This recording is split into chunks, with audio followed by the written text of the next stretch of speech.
نخبة وزبدة وصفوة من يملكون ناصية القاعدة القانونية ومن ينتصرون إلى الحق، من يأمن إلى جوارهم الخائف ويطمئن بقوبهم المرتجف، من ينتصرون إلى الحق وإلى العدالة، سفراء الحقيقة إلى العدالة وسفراء العدالة إلى الحقيقة.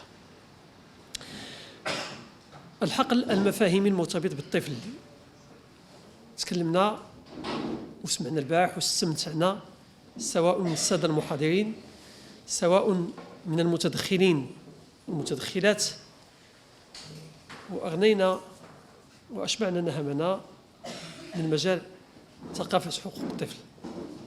تكلمنا عن الطفل الطفل الطفل الطفل، ولم نمارس السؤال حول من هو هذا الطفل، شكله، وزنه، سنه، طوله. قبل هذا وذاك الطفل هو ساكن في الأدبيات وفي الديانات التي عرفتها البشرية منذ الأزل. كتمشي البارح تكلمت أنا على طاغوت الديانة البراهماتية، كتمشي للكونفوشيوسية، كتمشي للزرادشتية، تكلمنا على الدين الإسلامي، تكلمنا على نبي الله يوسف، وذات القصة واردة في الإصحاح ديال موسى الصفر الخامس، واردة في الإنجيل. إذن هناك اهتمام تاريخي ولدى البشرية منذ نشأتها حتى اليوم، إلا أنه الطفل وحقوقه بالمفهوم المعاصر بدأ يبرز بالشكل الأقل الذي يلوح أمامنا الآن بعيد الحرب العالمية الثانية التي أفنت البشر قبل الحجر، ففقد الأطفال المعيل والكفيل، تاهوا في الطرقات، هاموا على وجوههم استجداء، توسلا، تشاردا، استهلاكا للمخدرات، تهديدا للقيم المحمية جنائيا. بدأوا يتكتلون في شكل مجموعات لتشكيل قوى ما نسميه اليوم بالاتفاق الجنائي والعصابات. فطرح السؤال: هل نختار الطريق الأيسر والسهل ونزج بهم في السجون؟ والعقوبة ساكنة بالضمير الإنساني منذ الأزل، لئن بسطت يدك لتقتلني، أم أن هؤلاء هم بناة الغد، هؤلاء هم من سيرثون هذه الأرض وما وصلنا إليه من إنجازات فابتدأ التفكير في المقاربات بعد ما كانت عصبة الأمام دارت عصبة الأمم باش توجد آليات سابقة على المنازعات وعلى الحروب. بدأ التفكير في الاهتمام بالفئة. جات الوكالة ديال غوث الأطفال في 1919، من بعد منها جات المعاهدة ديال جنيف، من بعد منها جا الإعلان العالمي لحقوق الإنسان في 48. بعد 11 سنة كتدرك البشرية بأن الإعلان فصل على مقاس الكبار. نعم، يستغرق الأطفال وحقوقهم باعتباره إنسانا له كيان وله وجود مصان ومسيج بهذه الحقوق تحميه ضد كل انتهاك أو مس بها أو مساس بها. عفوا. جاء الإعلان العالمي للحقوق في 59، وهكذا تدرجت البشرية ارتقاء في إدراك قيمة هذا الكائن الضعيف النحيف الصغير باعتباره مخزون استراتيجي للبشرية، باعتباره ثروة مادية، باعتبار نسمي كما شئنا، أن له قيمة ينبغي أن تحفظ وأن تصان، بل أن يحسن تدبيرها وتربيتها حتى تعود نفعا وإنتاجا وبناء للبشرية جمعاء. فوصلنا الاتفاقية اللي فصلوا فيها الإخوة البارح، الله يعطيهم الصحاب، واحد بشكل كبير وبشكل مستفيد. تكلمنا عن المصالح الفضلى وتكلمنا، ولكن هل نال الطفل فعلا جزءا من هذه الحقوق؟ أعجبني كثيرا الأستاذ عزيز أمس ملي كيقول نعم هناك حقوق، ها هي مسطرة، أعطيني الواقع. نخرجوا دابا غنقدروا نتخطاو مجموعات ديال الأطفال يفترشون الأرض ويلتحفون السماء دون أن يتغير شيئا بداخلنا. ريان كان يقبع في البئر، وكانت الأفئدة والألسن تبتهل بالدعاء له بالنجاة. في نفس الوقت كان بيننا من يمد حذاءه أعزكم الله لطفل لكي يلمعه. كان هناك من يدوس الطفولة ويدوس المستقبل دون أن يدري ودون أن يستشعر ما يقوم به من فعل. هذا التمزق الأخلاقي على لسان أو على حسب فهم أستاذنا عابد الجبري هو الذي يمكن أن نطرحه اليوم بكل تواضع وبكل بساطة ونشترك في النقاش حوله. لماذا نعيش هذا التمزق ما بين النصوص وما بين ما يعتمد في الرؤوس؟ قبل هذا وذاك أنا وسط خوتي وسط خواتاتي نقاسمكم المشاعر اللي كنحس بها. عادة لا أذهب إلى العمل إلا إذا قبلتها. عندما أقبلها أغادر وأنا منتشيا وفرحا وهامتي تلامس السماء نشاطا وحيوية. اليوم أنا في طنجة بعيد، حرمت من هذا المعطى. لاحظوا معي أن الجملة واحدة، خرجت دون أن أقبلها. هناك جهاز مفاهيمي، هناك خريطة إرشادية داخل دماغنا تنتج أحكاما. سأعيد نفس الجملة وأعطي حكما. خرجت دون أن أقبل رجل أمي لأشم رائحة الجنة. خرجت دون أن أقبل يد والدي طلبا للرضا. خرجت دون أن أقبل رأس أستاذي تقديرا وتوقيرا. خرجت دون أن أقبل آية قرآنية قرأتها في الصباح. خرجت دون أن أقبل يدي بطنا وكفا حمدا لله على نعمه. خرجت دون أن أقبل قطعة خبز سقطتها من الأرض شكرا لله على نعمه. الجملة واحدة والأحكام قد تكون متفرعة حسب مخزوننا الثقافي. تعلمنا في محارب القضاء وفي محارب العدالة على يد فقهائنا سواء في القضاء أو في الدفاع أو باقي المتدخلين أن الحكم عن الشيء فرع عن تصوره. التصور لا يتم في فراغ، التصور يتم ضمن منظومة ثقافية ومخزوننا الثقافي.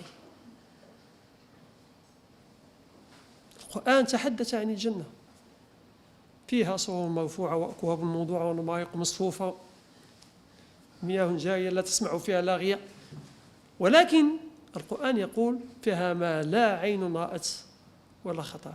إذن التصور لا يمكن أن يطابق الواقع تماما. طفل، نشوف المشرع المغربي واش عطانا تعريف، أو المشرع الدولي واش عطانا شكون هو هذا الطفل. قواعد بيجين اللي هي نتاج ديال المؤتمر السابع ديال الأمم المتحدة لمنع الجريمة ديال ميلانو، لأن هذه قواعد ذهبت بالموازاة مع الترسانة القانونية.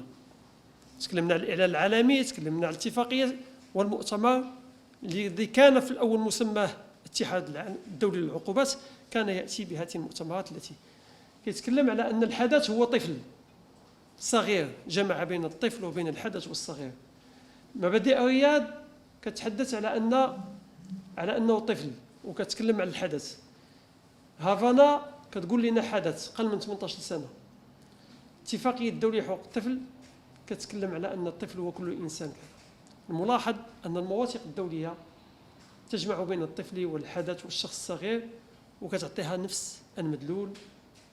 كتلاقى جميع هذه الأوصاف حول سقف زمني أقصاه 18 سنة. الفقه الإسلامي تكلم على البلوغ تتكلم على 15 سنة و18 سنة و19 سنة. المشكل ديالنا حنا مع باقي عموم المواطنين والمواطنات أو عموم الناس هو أننا ملزمون بتفكيك الكلمات من خلال الحقل العلمي الذي أنتجها. كان عندنا واحد الفصل 475 تيقول لك هات قاسية بدون عنف من 2 إلى 5 سنوات. إذا وافقت البالغ على صحابنا خصو يحيد، وقلنا هذا هتك العدد ديال القاسيات وهذا اغتصاب، حتى هتك العدد والاغتصاب أنا كندوي على الآخرين. للأسف أنهم يؤتيون في المشهد الحقوقي وفي المشهد العدالة بشكل قوي، مع العلم أن المشارع كان واضحا. لأن أولا الإعلان العالمي للحقوق الإنسان ديال 48 كيتكلم على البلوغ في 16 سنة وعلى إمكانية يتزوج 16 سنة. أنا لست من دعاة، ولكن أنا تنقول القراءة ديال الآخرين والقراءة ديال الفاعل القانوني ومن طوق بأمانة كيك النص القانوني وتبسيطه للغير كيلفق. شوف هاتك عاد قاسي، ولكن إذا وافقت البالغ كنشوفوا البالغ السن ديالها.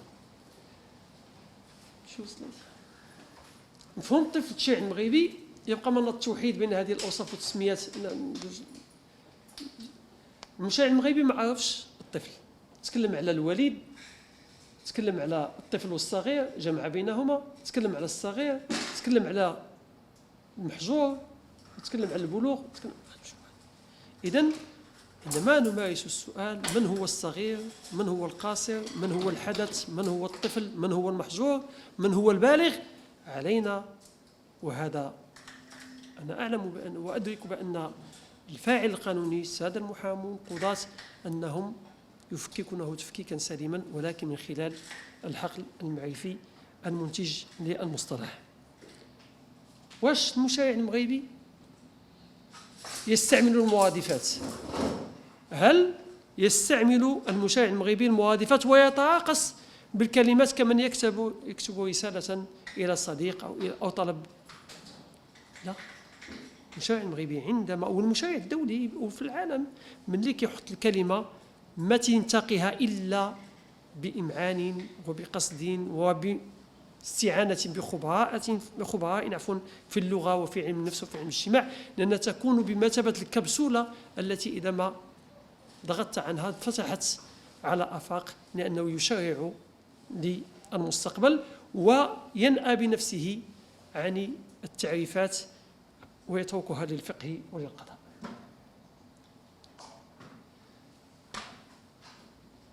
هذه بالنسبة للتسميات.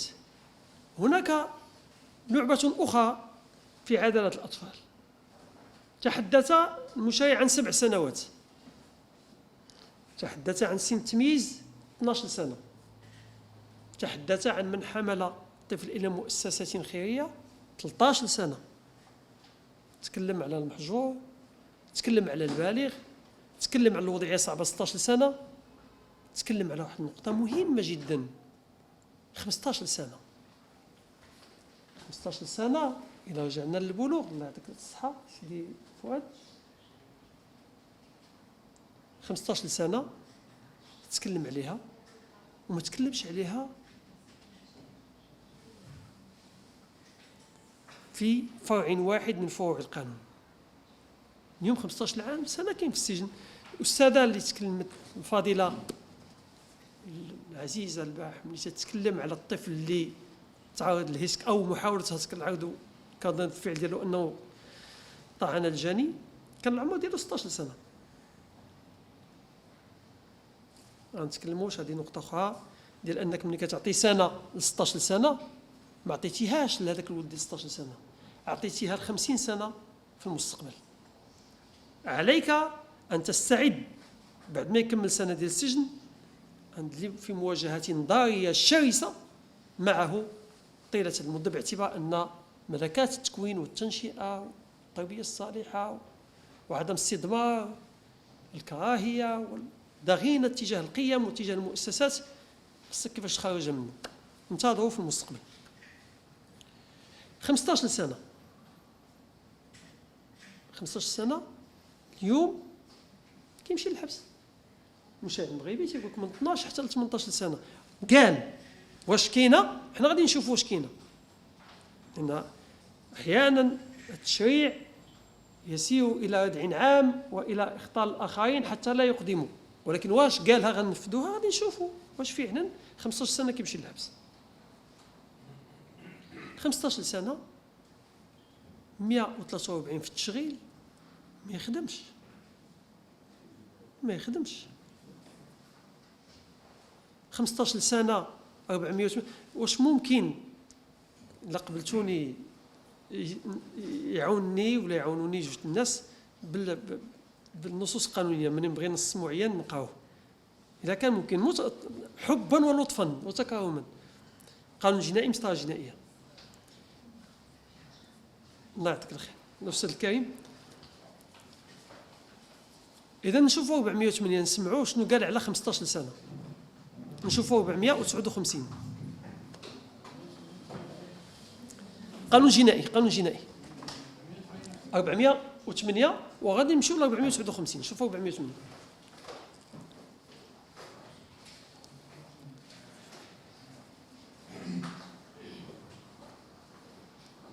يعاقب بالحبس من سنة إلى 3 سنوات ومن جرح أو ضرب عمدا طفلا دون 15 من عمره أو تعمد حرمانا من التربية أو العناية حرمانا يضر بصحته. إذا المشاهد المغربي اعتبر 15 سنة العنف تجاه هذه الفئة، سواء كان ماديا أو كان معنويا سلبيا بالحرمان من اعتبره عنفا نوعيا وشدد العقوبة.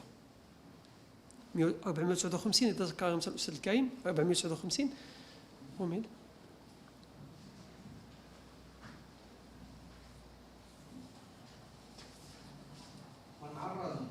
من عرض أو ترك طفلا دون سن 15 أو عاجزا لا يستطيع أن يحمي نفسه بسبب حالته الجسمية والعقلية في مكان خالي من الناس أو حمل غيره على ذلك يعاقب لمجرد هذا الفعل بالحبس من سنة إلى 3 سنوات. وغادي يبقى يطلع في العقوبة كل ما وقعت لهذاك الوليد شي حاجة. إذن هذا غير ترك، هذا ترك طفل في مكان خالي، ما ضربوا ما سلخوا ما حرموا من التغذية، تركه فقط. ولاحظوا أن المشرع قارنه بالعاجز. من ترك شخصا أو شخص عاجز ما يقدرش يحمي نفسه في مكان كاين عقوبة، هذا حنا كنديو الحبس. فعلا الله يعطيك الصحة. هذا يتم الاستماع إليه الضابطة القضائية، ويتم الاعتراف، وتمديد الحراسة النظرية والتقديم وربما التحقيق وكنمشيو للمؤسسة السجنية. غير حنا بغينا، أنا كلامي خطأ يحتمل الصواب، هذه قاعدة أنا ولكن نقراو النصوص قراءة مقاصدية باش نشوفوا التوجه اللي حنا غاديين به مدى انسجامه مع، وبطبيعة الحال ما خرجناش من المواثيق الدولية. هي سند ومساندة وداعمة، بل هي البئر الذي اغترف منه المشرع ونهم منه هذه النصوص. إذن 15 سنة احنا شفناه أنه باقي ما وصلش للبلوغ، بمعنى ما وصلش للتكليف، لم تجب عليه العبادات من صوم ومن. كاين عندنا مقياس آخر، ملي تنبغيو ناخذوا واحد الوليد رخصة السياقة، لماذا يمنعنا القانون؟ أقل من 18 سنة. بطبيعة الحال كنا ما كنوافقوش. علاش؟ سيدي علاش تحرم لي ولدي من رخصة السياقة؟ لأنه قاصر، غير مدرك، غير مميز، ما نضش، ما وفي تمكينه منها خطر عليه وعلى الآخرين.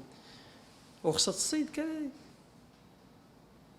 وغيرها من العقود شفتوها في القانون المدني وشفتوها في القانون التجاري. إذن نفس المؤسسة، نفس القوانين، ونفس الأطفال هنا يمنعون بحجة، وهنا أول ما يصبح في خط التماس مع القانون نتعامل معه على أنه واعي مدرك، وأن الجريمة هي ثمرة ونتاج إرادته الآثمة وبالتالي عن بينة وقصد ويعامل. باح كنسمعوا مع احترامي وتقديري الأساسي الأجلاء المشاع يهبط من 30 سنة، ما كاينش العقوبة، غادي نوصلوا ليها بالتدريج، ما كاينش. وإذا الموءودة سئلت، أنا كنبلغ وكنقول هذا الشيء بجميع المحافل. نعم كاين العزل، متفقين، هناك أطفال اللي بهم خطوة زائدة واستحكمت منهم جرثومة هذا لأنهم عاشوا وخالطوا وامتصوا من الأب نعم كاين، ولكن الترويض والمعالجة والعلاج يكون حتى ينتقل إلى مستوى السواء أو ما يقارب. اليوم أغلقوها في النوم، يروها في الإنعاش، كنخلصوا الملايين باش يرجع لنا السيد للحياة. وحجر محجورة ما تدخلش عنده تشوفه مزجاج، ماشي بالضرورة العلاج يكون دائما داخل المؤسسة السجنية. إذن هذا بالنسبة للطفل. عندما يقول المشرع المغربي 12 سنة تمييز ويقول 13 سنة لا ديتي الخارج جريمة، 13 سنة واش تلعب بالسنوات ولا نسى سها قال 12 وعاود رجع ل 13؟ وشنو الفرق بين 12 و 13؟ ثم ما بين 15 وما بين الوضعية الصعبة اللي هي 16 سنة. ثم نمشيو لمعطى آخر، وهو أن هل المشرع فعلا من خلال منظومة عدالة الأحداث خلق آلية قانونية لضبط الأحداث المخالفين للقانون بآليات الضبط وموجبات الضبط المتوفرة، وإدخاله في المسار التقليدي للدعوة العمومية نيابة وتحقيقا ومحاكمة ودفاعا ومرافعة وعقوبة، أم أنه ما تيقصدش هذا؟ نعرفوا القيمة ديال الطفل عند المشرع المغربي. تكلمت البارح على المقتضى الدستوري اللي عنده الدستور 125، أن الأحكام خصها تصدر علنية. هذا مبدأ جوهري عند الدولة، كسرته حماية لهذا الصغير. أحكام 479 كتصدر المناقشات والأحكام سرية، تعرفش، تخلت الدولة عن حق من حقوقها إنشادا لمصلحة هذا الطفل. مزيان سيدي عزيز الباحث، تاع واحد النقطة هادشي باش عجبني وقلت له بغيت نتلاقاك غدا حبا. مقتضيات المادة 3 من القانون الجنائي، شكون عنده قانون جنائي إخوان؟ قانون جنائي المادة 3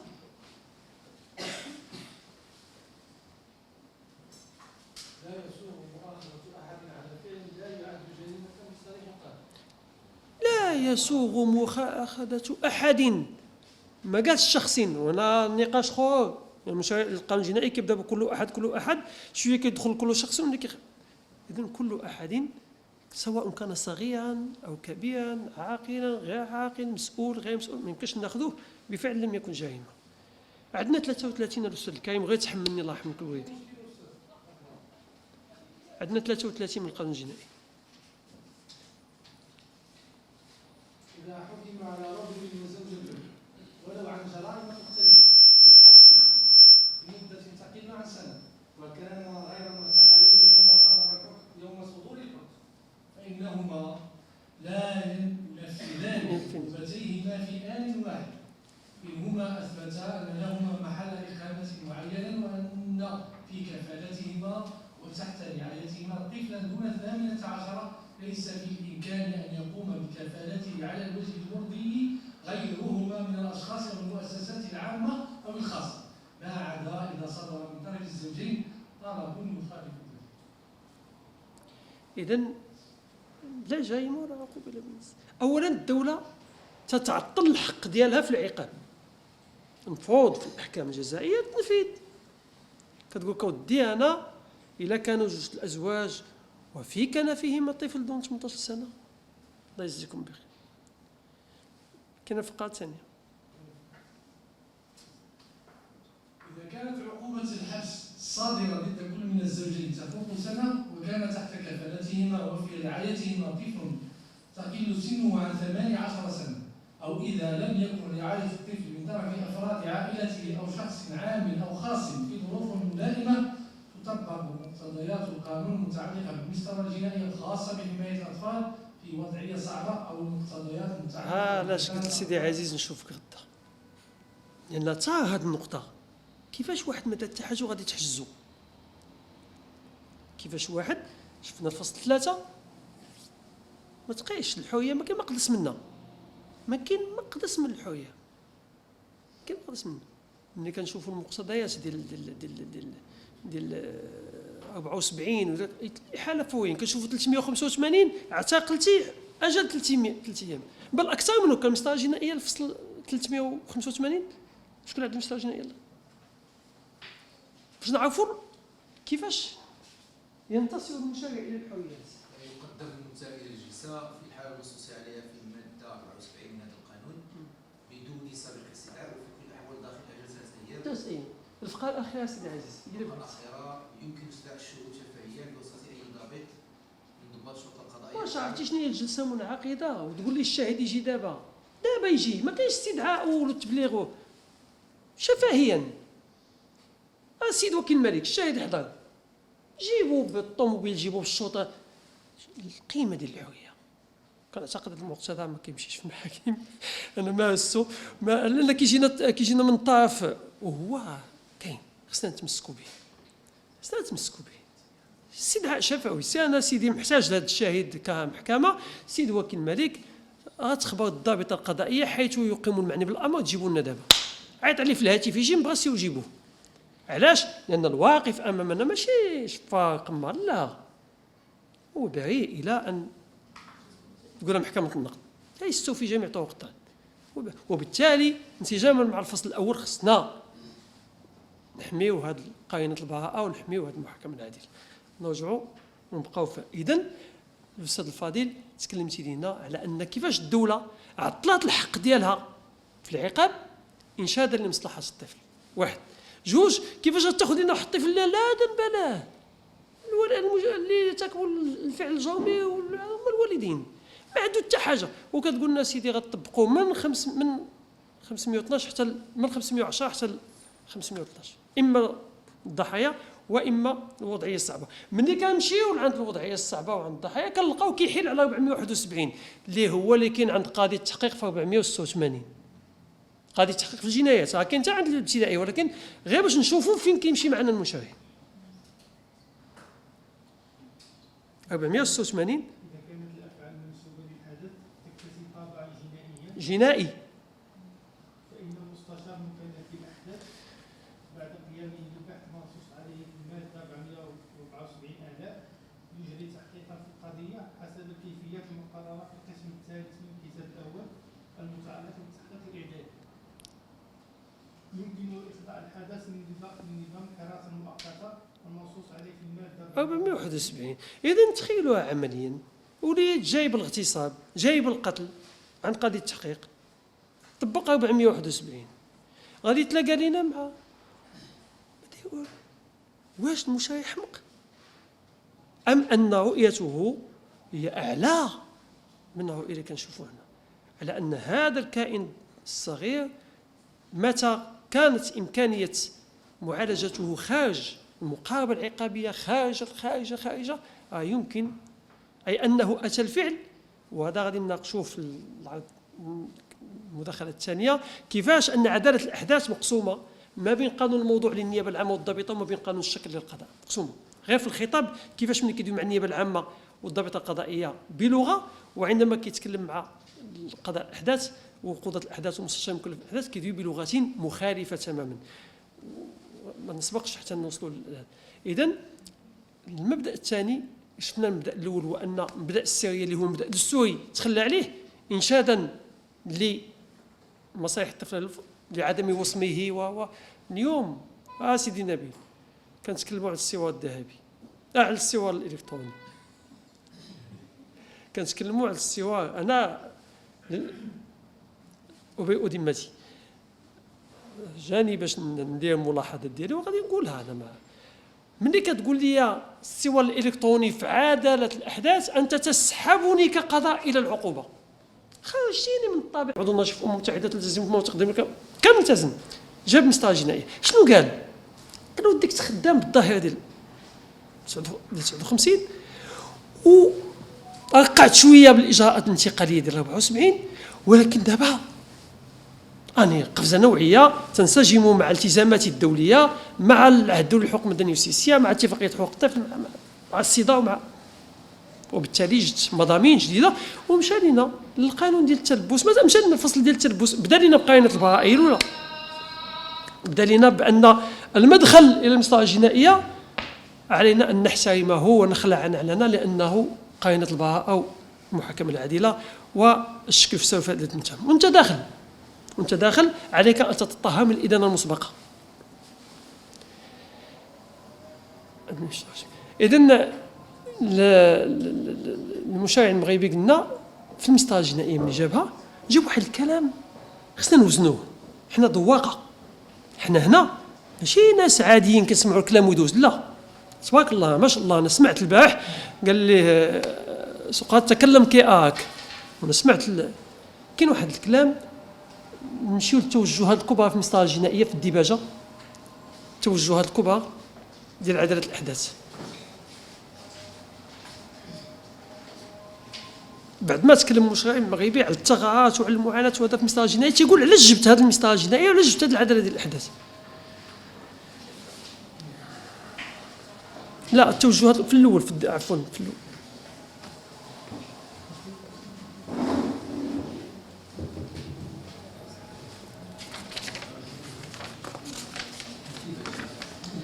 من الديباجه الصفحه الاولى، ما باش ما نطولوش غنمشيو للصفحه ما عرفتش انا تما داك حيت صغير. تيتكلم على هناك عناصر اساسيه شكلت نقطه مركزيه اثناء اعاده النظر في قانون المسطره الجنائيه الصادر في 59. الظاهر الشايف المتعلق بالاجراءات الانتقاليه 1974 اذا بانت لك. اذا نكملوا، كمل لي نسمعوا.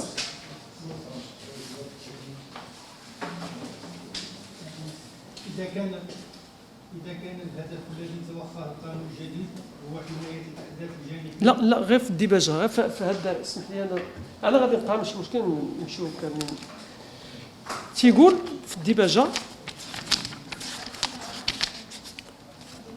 نعم من تيتكلم سي غير الفصل 1974 كاين لجعلهما يواكبان ترسيخ بناء دولة الحق والقانون. هذا المشرع كيتكلم تيقول لك ودي جات المسطره الجنائيه باش ندير هادشي، باش تواكب دولة الحق والقانون. زيد المشرع يقول لنا مع تلافي كل السلبيات التي افرزتها تجربه ال40 سنه. هل فعلا خرجنا من السلبيات؟ هل فعلا كنا فعلا القانون الجنائي معنا السيد النقيب، القانون المسطره الجنائيه القديم كان كيتكلم على المجرم الحدث واستقاها من قواعد بكين اللي باقا الان كتكلم على هذا ماشي بقات، لان كانت مبارزه زمن انشائها، اما الان فهي غير مستساغه.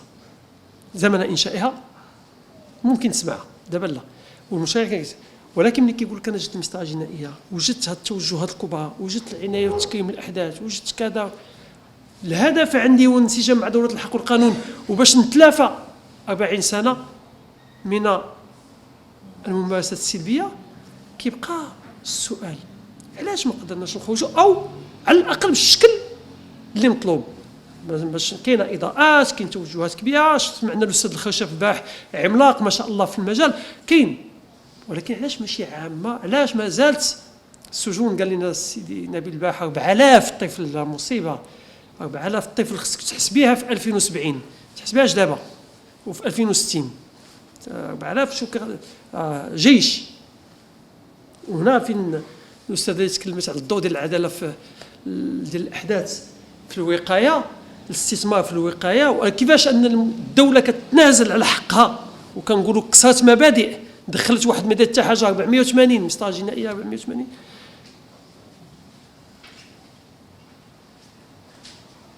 إذا تبين من المناقشات أن الجريمة لا تنسب إلى الحدث، صرحت غرفة الأحداث خصو يمشي في حاله.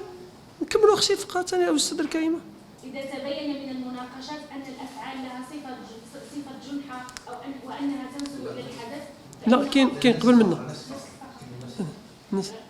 غير أنه يمكنها إذا كانت مصلحة الحدث تقتضي ذلك أن تطبق في حقه مقتضيات. هل توجد مصلحه في الاحتجاز؟ بالنسبه لعقليتنا وبالنسبه لنا احنا ولكن المشرع هو تيشوف هذه المساله، تيشوف بان هذا الوليد اللي ما دار والو او ما تبتش عليه والو، ولكن يوجد في وضعيه خطئه او يوجد في وضعيه تنبئ بانه قد، وبالتالي قال القاضي نمشيو حنا ابعاد مع المشرع غير باش نعرفوه واش فعلا المنطق ديال القضاء او الشهداء نقدروا نلبسوه وحنا في قضاء الاحداث. نلقاو 510 واسمحي لي نمشيو للضحيه الفيكتيم، هذا ضحيه. إذا ارتكبت جناية أو إذا ارتكبت جناية أو جنحة وكان ضحيتها حدثان لا يتجاوز عمره 18 سنة، فلقاضي الأحداث أو المستشار مكلف بالأحداث إما استنادا لمتلمسات النيابة العامة وإما تلقائيا بعد أخذ رأي النيابة العامة أن يصدر أمرا قضائيا بإيداع الحدث المجني عليه لدى شخص جديد بالثقة. ما ذكرش الوالدين، لأن إما يكونوا متسببين وإما نتيجة الإهمال والتقصير. أو مؤسسة خصوصية أو جمعية ذات منفعة عامة مؤهلة لذلك أو بتسليمه لمصلحة مؤسسة عمومية مكلفة لحد هنا نقدروا نقبلوها. عندنا لافيغ دوطرو اللي عشناها وتبعناها واللي أثرت في المشهد ديال الحقوقي الفرنسي وخاصة في قضاء التحقيق. شو كان بارك الله فيك قضاء التحقيق نقدروا نتفهموا. نشوفوا النيابة العامة ملي تبت كاع في الدعوة ملي تبت في الجنحة والجناية. يمكن النيابة العامة أو دخلت النيابة العامة لا تتدخل إلا للشد ديال القانون إلا لحماية القيم، لأن هي عين الدولة الصاهرة على القانون. علاش تدخل عند الضحية؟ الضحية هو ضحية ديال الجناية والجنحة.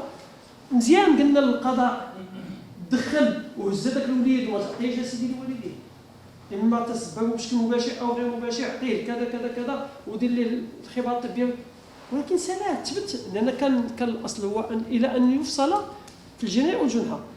دابا من بعد ما تثبت في الجنايه والجنحه كتدخل النيابه العامه. يمكن أو لقاضي الأحداث أو مكلف الأحداث أمر عرض الحدث على خبرة كيفية أو نفسية أو عقلية لتحديد نوع وأهمية الأضرار اللاحقة به وبيان ما إذا كان يحتاج إلى علاج ملائم لحالته حالا ومستقبلا. 11 نكملوا وسخاطك. يمكن النيابة العامة في حالة صدور حكم من أجل جناية أو جنحة ارتكبت ضد حدث أن تحيل القضية على قاضي الأحداث أو مستشار مكلف بالأحداث. هي نفس الكلام اللي قال لها عند اللي سمينا احنا الجانح، كيقول لها تحيل القضية إذا تبين أن الأفعال تشكل جنحة أو تعد جنحة أن تحيل. هي نفس الكلام كيقولون. هذا ضحية كتدخل النيابة العامة بعد ما تفصل أو حيدناه، لأن كنقولوا الطفل لا زال ينزف من أثر الجريمة، ينزف أخلاقيا، ينزف قيميا، تمس الكيان النفسي ديالو الذهني، كيخصو يتحيد من الفضاء يتعرض فيه الاعتداء ويتحط في فضاء آمن سماهم جدير بالثقة ويدار له الفحص الذهني والنفسي وكذا مزيان. هادشي كلشي جبر حتى لا يعيد إنتاجها. عندنا السابقة هنا في طنجة اللي قتل وتكرفس وهتك العاد ديال ابن ولدنا عندنا الله يرحمه كان ضحية في سرايه، وبالتالي ظل الفعل مطمرا بداخله وظل قابعا بداخله وظل العنف يتراكم والفوهة موجهة إلى بني جلدته. أول ما شد العود ديالو فجر في نادي. نفس المقاربة ديال ما سمي بسفاح تاودانت. ما سولو قال لي أنا ملي كنت صغير وتعرضت لهذه العادة ما دوم معايا حد، ما دا فيا حد، ما جبرني حد. اش غندير انا ب 20 عام تعطي لهذاك؟ أنا اللي كنشأ كنكبر اللي خصك تجبرني وتزرع فيا القيم ديال احترام القوانين والمؤسسات وليس قانون الشارع. إذن هنا باش نفهموا مزيان ونتوافقوا على أن عدالة الأحداث هي مخالفة بتاتا لمنطق القضاء التقليدي واللي هو قضاء أو الشهداء. ما عندها علاقة به بتاتا، وإلا ما غنسمحوش بهذا الشيء. ما غنسمحوش بأن المشرع المغربي المسؤولية هي موضوعية وينظمها في قانون الشكل. ما نسمحوش بأن التدابير هي موضوعية ويديرها في قانون الإجراءات. ما يمكنش نقبلوا هذا الشيء، احنا حقوقيين كنعرفوا. ولكن هذا منطق خاص وقانون خاص أوجد له متخصصين ومتدخلين من نوع خاص، وهذه أحد العوامل الجميلة اللي كنتجامعوا اليوم من أجلها، باش يكون عندنا على الأقل هاد كنفهموا بعضياتنا غير بالعينين. لا خرجنا حنا ونجيبوا كبار الفقهاء مع تقدير والاحترام الكبير لهم، يقدروا يدخلوا عند حدث يقول لك ودي لا جريمه ارتكبت انا باكس مع مسؤولين كبار ومع هذا تيقول لك ودي لا باهوش عطي.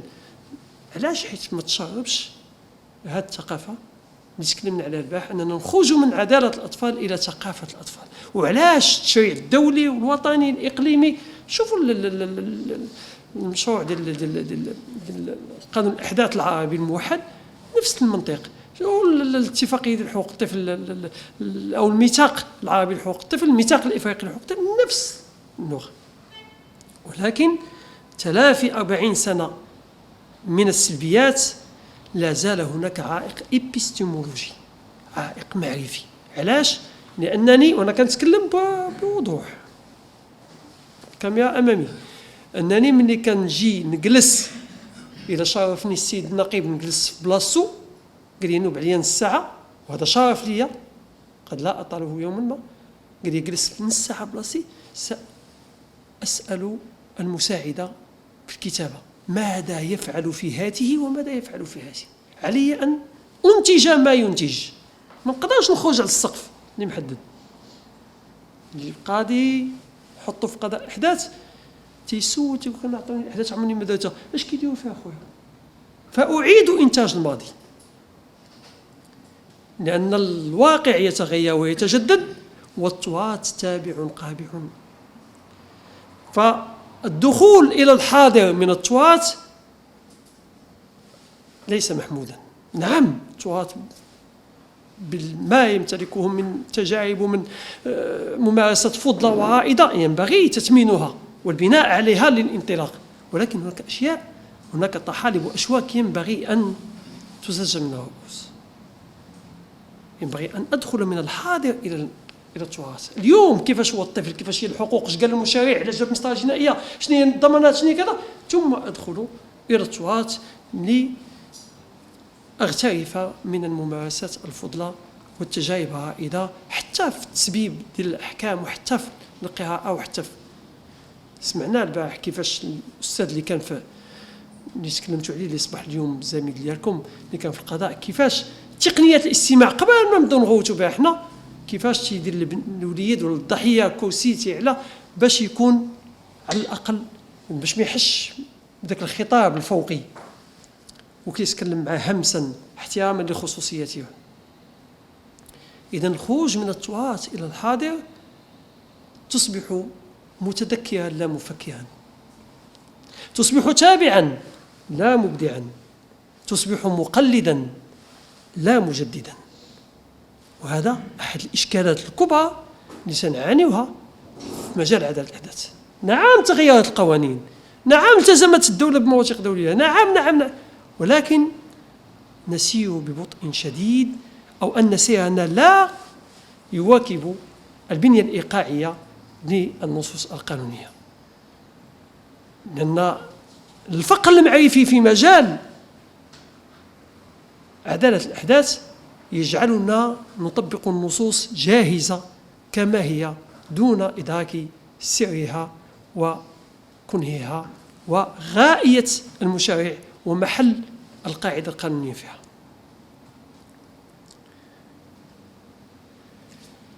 اكتفي في الحقل المفاهيمي بهذا ما قلته حتى الآن باش نخلي الفرصة، لأن أنا كنعرف مع محترفين وما نحتاجه جميعا هو عندما نكون أمام منصة القضاء، أمام الضابطة القضائية، متى نكون، ما هي إمكانياتنا، كيف يمكن أن نساعد هذا الطفل وننتصر لحقوقه. وهنا غادي يكون نقاش ان شاء الله معهم اعمق واكثر، وتكون في تفاعليه اكثر. لذلك ما عرفتش المنظمين نكملوا خاص حتى حيت جالس.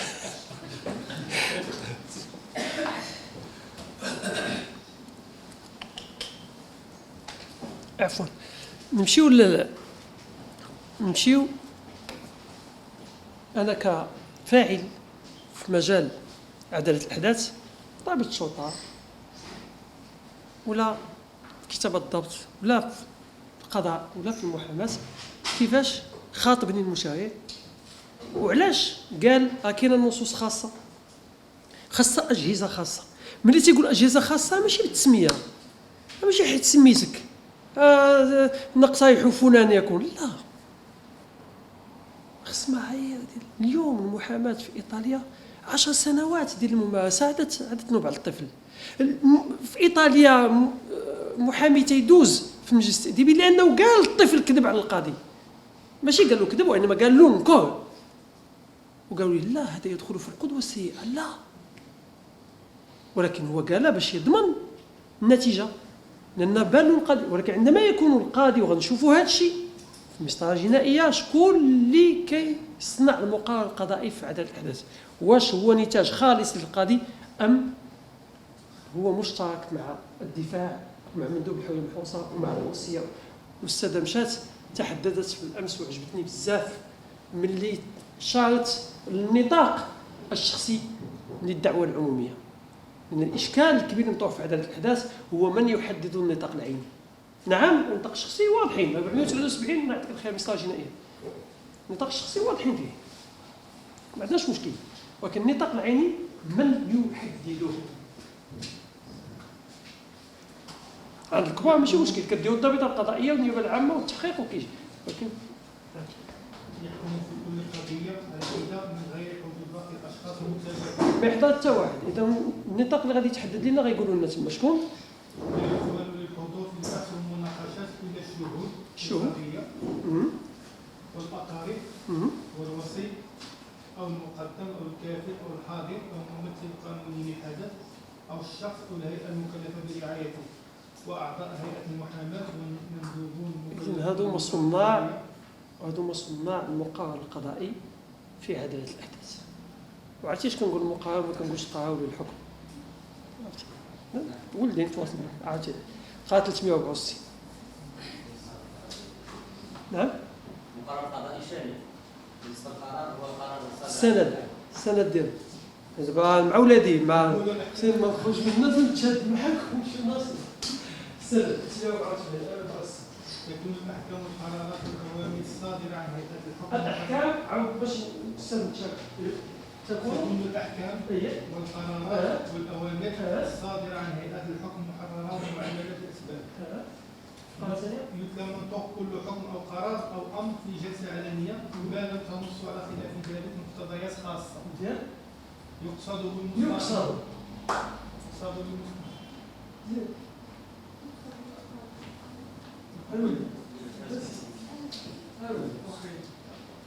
مزيان توصلوا عالي جدا. اذا يقصد المقرر القضائي كله في مفهوم هذا القانون كل حكم او قرار او امر صادر عن هيئه قضائيه. حنا ملي كنكونوا معكم الاساسي تبارك الله عمالقه نلوحوا الكلمه كنلوحها عارف اش كنقول، شنو الحكم، شنو كنكون ضابط شغلي. اذا نرجعوا للبدايات. انا كمحامي حيت غادي نتكلموا على 459 كيطرح واحد الاشكال تما 459. دابا غادي مشينا يريد الجوله نحكي لك او عند الدقيقه 459 يعتبر تحديد سن الوصف الجنائي السن الجامح يوم ارتكاب الجريمه. يوم ارتكاب الجريمه، السيناريو يوم ارتكاب الجريمه، السوار الالكتروني عند بلوغ 15 سنه، دار الجريمه في 13 في 12 بقى ما عرفناش فين نوصلوا ليه لان ما بوانتيش صعيب باش تلقاه، لقيناه في 15 كاين 13 في السن. ضد باش يكون واضح، لا حيت هذا سحب ناعم الى عالم حامل خرج حامل ماشي كنقول لك كامل، وهذه المكتسبات كلها اللي جابوا مشاريع وهذه التنازلات اللي دارت الدوله وانتم غاديين بالداعي حقاو شي ديروا شي واحد يا خويا بلاش تفكسوا فيه وكذا، ولكن الطفل خليه غلط صافي غادي ينضج. قواعد هي شنو كتقول لك؟ انما ياتيه الاطفال من افعال لا تتفق مع القيم السائده في المجتمع، هي مجرد شقاوه تزول مع النضج. انا بعدا شخصيا كنغمض عيني كنفكر 14 عام 15 عام كنلعب في الحومه وهذا كنعرف واحد العدد ديال الاعمال كندخل كنجي ولا في المدرسه. اذا قلنا غير اسمح لي قاطعتك. يعتبر تحديد سن الجنائي سن الجانح بارتكاب جريمه اذا لم توجد شهاده تثبت الحاله المدنيه ووقع خلاف في تاريخ الولاده فان المحكمه المرفوعه. اذا ملي كيوقع خلاف باش نعرفوا هذه البنيه ولا هذا الوليد واش وصل واش حدث ولا راشد، ما خصش الضابط القضائي ولا النيابه العامه اللي يقول لك لا كيبان كبير اعتقلوا ونتسناو 6 شهور تيجيب باها من ادغال الجبال يجيب الحاله المدنيه لان كانت خادمه في البيوت، وهذا واقع. انا نقول ولا دراري هارب من دارهم وكاين هنا باغي يحاول هذا نشدوه نديرو بحاجه نبقاو نتسناو الحاله المدنيه تجينا من واحد العائله اللي اذا اللي غادي يفصل في الخلاف هي المحكمه، بمعنى يقدم على انه حدث والمحكمه تقول لنا ماشي هو عندنا. فاللي كنمشيو به دابا هو كتوضعوه في الاعتقال ويمشي مع الارشادات ويدوز في هذا، عاد كيجي الاب مسكين كيوصل بعد ما اذا كانت محاوله بحثنا عليه كيجي الحاله المدنيه حكا لا قاسي اش غنديرو كنهزوا عليه حاله الاعتقال نردوا قضيه الاحداث. اذا من هنا كيبدا يبان الدور ديال الحضور ديال المحامي اثناء مرحله الضبط القضائيه. ليس الضابط من يفصل، ليست النيابه العامه من تفصل، قال لك المحكمه ياك باش يبقى واضح. نمشيو ل 460. يمكن دون المساس بمقتضيات الماده 470 الاتيه بعد لضابط الشرطه القضائيه المكلف بالاحداث ان يحتفظ بالحدث المنسوب اليه الجرم في مكان مخصص. اذا لا يمكن دون المساس بمقتضيات 470. قبل ما نشوفوا هذا المقتضى نرجع عند الاستاذ الكريم الله يعطيك الخير نسمع الماده 13 من القانون الجنائي.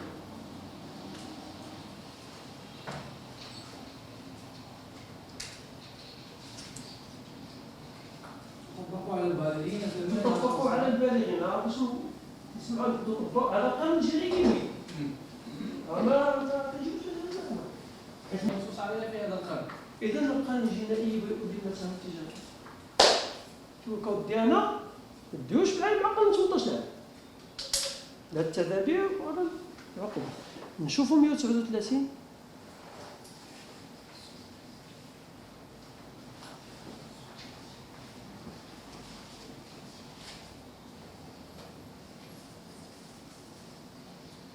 الحدث الذي أتم 12 سنة ولم يبلغ 18 يعتبر مسؤولا مسؤولية جنائية ناقصة بسبب عدم اكتمال تمييزه. يتمتع الحدث في الحالة المذكورة في الفقرة الأولى من هذا الفصل بعذر صغر السن، فلا يجوز الحكم عليه إلا طبقا للمقتضيات المقررة في الكتاب الثالث من القانون المتعلق بالمستوى الجنائي. الله يعطيك الصحة فصل معنا قال لك ما بين 12 و 18 سنة ها وضعيتو من حيث المسؤولية كي كتكون والله يجزيكم بخير ما يمكن يطبق عليه. أنا ما تدوش معايا أنا كقانون جنائي ما تدوش معايا ما عندوش بلاصة عندي. وأحالنا على المقتضيات. لاحظوا معي ما دوش بين عينينا. لا حيث ملي كيقولوا المقتضيات شيء ماشي يقولوا المستعار شيء آخر.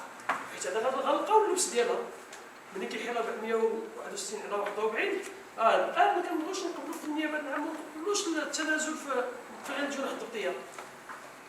إذا قال لك المقتضيات اللي كاينه في الكتاب الثالث عقوبة تدبيرا مشغوليش دير الكتاب الثالث وتفاهم معاه ما تخليش عندنا في القانون الجنائي. قال واحد الكلمة بغيتك تشد معايا يمكن دون المساس بمقتضيات الماده 74 470 لضابط الشرطة القضائية أن يحتفظ. علاش قال لنا؟ قال الضابط سمحوا لي واش كتسمعوا ولا لا كنسمع. احسن تفاعليه الى علاش قال الضابط يمكن لك ولكن ما تمش ليا 470 هنا سيدي عزيز ما تمش ليا 470 يمكن لك تحتفظ بالحدث اش كاين 470 وانا اللي حاط نصوص قانونيه واعرف محلها والغائيه من تشريعها. انت ضابط الشرطه القضائيه مع احترامي وتقديري فوق راسنا، ولكن هادو لا. اذا يمكن لضابط الشرطه القضائيه دون المساس بمقتضيات الماده 470 ان أن يحتفظ بالحدث المنسوب إليه الجرم في مكان مخصص للإحداث لمدة يمكن أن تتجاوز المدة المحددة للحراسة النظرية، وعليه أن يتخذ كل التدابير لتفادي ذلك. لا يعمل بهذا الإجراء إلا إذا تعذر تسليم الحدث لمن يتولى رعايته أو كانت ضرورة البحث أو سلامة الحدث تقتضي ذلك، وبعد موافقة النيابة العامة. تتحمل ميزانية الدولة نفقات التغذية المقدمة للأحداث المحتفظ بهم، وتحدد وفق نفس الكيفية المنصوص عليها في المادة 66 أعلاه قواعد نظام تغذيتهم وكيفيات تقديم الوجبات الغذائية لهم. يمكن كذلك للنيابة العامة بصفة استثنائية أن تأمر بإخضاع الحدث خلال فترة البحث التمهيدي لنظام الحراسة المؤقتة المنصوص عليه في المادة 471 بعدها، إذا كانت ضرورة البحث أو سلامة الحدث تقتضي ذلك. إذن شفنا على أن ضابط الشرطة القضائية وفي ذمته هذه الأمانة اللي قال ليه الحفاظ مصطلح يطال الودائع والأمانات، كيف قال سيدي هشام باح، قالوا الله يجزيك بخير دون المساس. الله يرحمك الوالدين، انا تنعرف البحث ديالك وتنعرف كيفاش الأسئلة ديالك وكنعرف هذا طفل لا يملك جمالية التلقي باش يفهم شنو هو التحقيق والحق في الصمت. ما ندخلش معاه انا هنا. هذا كنقول ليه ما تبيعش الارض اللي خلى لك باك، تنقول ليه ما تسوقش السياره، تنقول له ما ديرش رخصه السياقه، تنقول له درتي التجاره وتغبنتيها كنحميك. كان النيابه العامه وجوبا كتدخل في القضايا ديال القاصرين حمايه. ما تدويش معايا على الصمت والاعتراف دون المساس. ب 470 يمكن لك تحتفظ به، مصطلحها في السوق سيدي هشام باح، احتفاظ يطال الامانه والودائع، وغنعرفوا علاش تستعمل الاحتفاظ الا اذا تعذر تسليمه لمن له الحق فرعايه. ناخذ عمليا وليدات جاو من الدار البيضاء كيتفاوجوا في الكره هنايا، خرجنا في الليل لقيناهم ما عندهمش فين يمشيو، ما حطاش ما داو حتى جاو او قاعد شي حاجه بسيطه ولا داو نيت جايمه او ما يسمى بافعال تكتسي كيف كيقول المشرع. اش خصو يدير في القضايا؟ تيقول لك تعذر تسليمه لولي امره الايداع. انا خويا ملي قال لك التسليم واش قال لك في البلاصه فين تا ولا فين كاين هو المتسلم؟ تقارنا 469. اسمح لي القضاء ديالك اليوم هذا.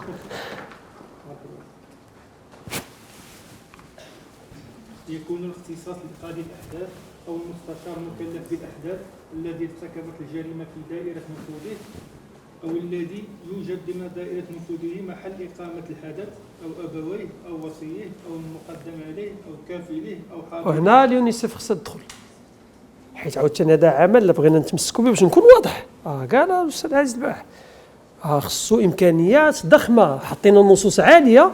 خص هنا خص الضابط القضائي ما مسالياش كتمشي للدائره كتلقى فيها 4 الناس كيديروا كل شيء ولا 5 الناس.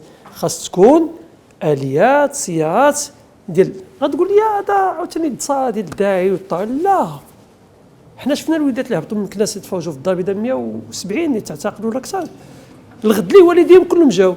علاش انا غادي نجيبهم ونكلف الطفل ونحاوموا من الاسره نديه ليه هو يخلص هو؟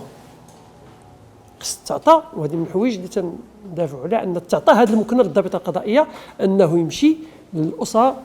عندنا 508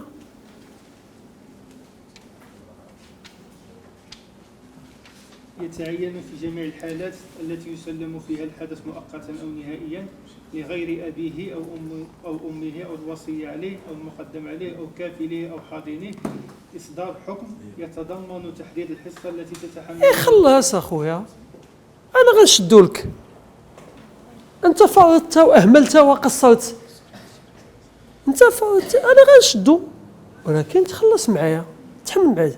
نفس المقاربة في التسليم، واحد العدد ديال الوليدات كيتودعوا لأنه جاي من مدينة بعيدة حقا، نقلبوا الآية، جاي واحد من الدار البيضاء مع وليداته غادي قاطع أوبا ومصافة عنده شيك، غيجيو ليه الأستاذ كاين شيك أخويا جلس أودي راني مخلصو غير التنازل مدفوع، يجيو لك وغادي يطلعوا بالسيارة والإمكانيات. وفين خصنا نمشيو للطفل اللي ربي من يقسم الإرث لما نعطيك كثر كتكون المرأة مسكينة غادا تورث التركة والخوت كاينين كيقول لها زكاي حنا عندنا كيبداو يقسموا، كتقول لهم كنتوحم كيطلع فيها حباس تقلب الموازين، سمحوا لي على التعبير انا كندوي معاهم تقلب الموازين، الحيمة صغيرة إذا استهل حيا كيقلب كل شيء. هذا هو الطفل، شوف هذا الطفل باش نباح خصنا نزيدو نحفو أكثر ثقافة الطفل أكثر من نحفو في قانون الطفل. إذن التسليم ما قالش ليه لمن له الحق في الرعاية ووسعها وتوسع على سند 469 وليس على سند 359 اللي كيقول اختصاص الثلاثي ولا كذا، حيث هذا قانون خاص، كتاب خاص لفاعلين من نوع خاص. نكمل هذا لا نكملوا في هذا في 460. يجب في كافة الأحوال إشعار ولي الحدث أو المقدم عليه أو وصيه أو كافله أو حاضنه، ويمكن لهؤلاء والمحامي الشخص أو المؤسسة المعهود إليها برعايتها بالإجراء المتخذ، وذلك وفقا لمقتضيات الفقرة الأخيرة من 69 من هذا القانون.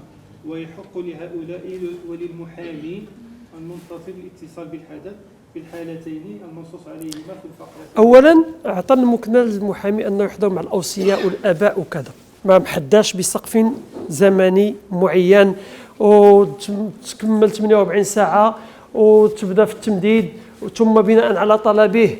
هذا الشيء اللي كديروه هما أساسا. هنا لغة مخالفة، هنا قال لك ودي الأوصياء غير هنا علاش قال ويحق للمحامي المنتصب، لأن في 74 و 73 تيقول لك يعين ينصب محامي أو يعين له محامي، لأن هذاك راشد كيعرف يدوي. هنا بناها المجهول، يقدر يكون سيدي عزيز دايز يقول أنا حاضر، شد الوليد مدخلينه أنا حاضر معاه. تقدر الأستاذة، لأن تعتبر الطفل مسؤولية الجميع، ليس نبتة في خلاء، هو نتاج ديال هذا المجتمع. انحرافه شقاوته إحداثه لطرف المجتمع هو ترجمة لما يعتمل في باطن المجتمع، استقاه من الأسرة من المدرسة من حلقة من الحلقات فرطت في التنشئة السليمة فعكس هذا السلوك. احنا كنشوف مع أولادنا. إذن وللمحامي المنتصر، متى يحضر المحامي مع الطفل؟ هنا تيقول لك يحضر من الأول، ولكن خصنا نزيدوا القياس أننا نسير إلى المقتضيات المادة 80 من قانون المسطرة الجنائية. كنقيسوا المشكل هنا حتى التمديد.